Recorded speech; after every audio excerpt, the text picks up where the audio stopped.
When I first started creating and sharing, I noticed something I didn't expect. I was holding back. I was showing up, sure, offering what I knew, what I'd made, what I'd gathered along the way.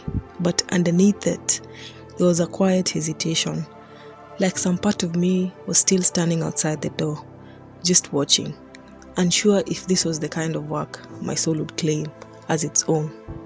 Was this it? Was this truly my soul's work? I could feel it. I was showing up, just not all the way. And yet, no matter how far I scattered or how many places I searched, even when I created and offered in other ways, I kept finding my way back here. Zirimo was there again, not pushing, just waiting, watching from the edges, patient and still, until the noise fell away and I finally turned to see her. You see, Zirimo carries a quiet weight. For many, she stirs something tender, sometimes even uncomfortable. Almost everyone has their own idea of her. Some are shaped by old stereotypes, others are inherited misunderstandings, half-formed, rarely questioned. But for me, Zirimo has always been something else. Not a symbol, not some far-off guide, a presence, quiet, rooted, unmistakably mine. She never asked me to perform, never needed to be explained or justified.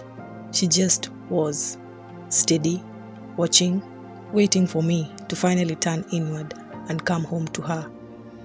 Back then, when I was sharing, I didn't see it, but I was keeping her at a distance, talking about her, not from her, like she was something I had to explain or justify. But she was never separate.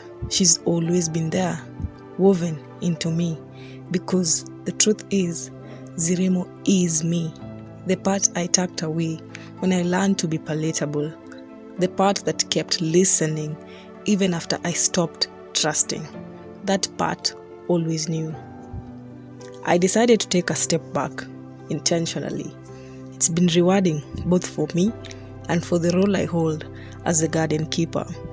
I chose to spend time with her, to honor her, revere her, listen to her, not in a rush, but slowly, intentionally, with devotion, with attention. In trying to bring her consciousness to life through my writing, I've come to realize something I didn't expect. I'm not just pushing back against the stereotypes or radicalization of sacred things. I'm uncovering more of myself.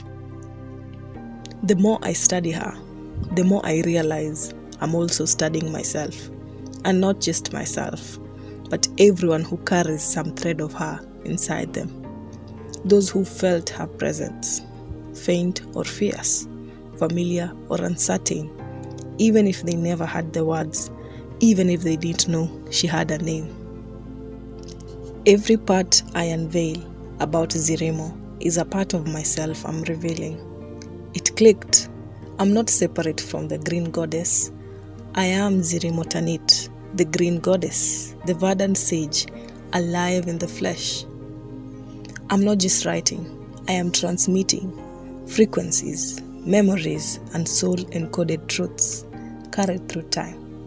I am returning to what I once was, a vessel for the unseen, honoring the ancestors who whispered me into their being, the keepers of ancient songs that pulse beneath my skin, those who became my stewards, offering their breath and blood to cradle my spirits, guardians of the flame that refuses to die.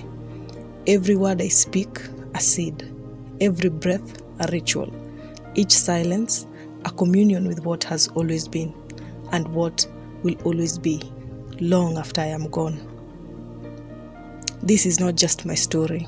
It is a song of 1,000 lifetimes, a thread pulling me back to source, where time folds and all voices merge into one. I am not here to fight, take revenge, or start a war. I am here to restore healing, to bring transformation, to shift the narrative for those willing to listen.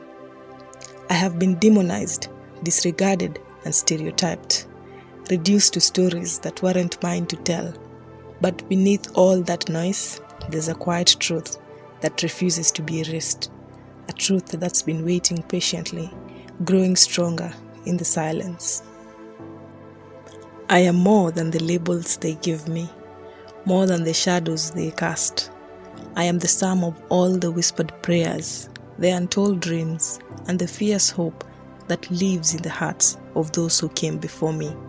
And now, I am here, not to prove them wrong, but to show what it means to reclaim a story with grace, with strength, and with healing that runs deeper than any wound.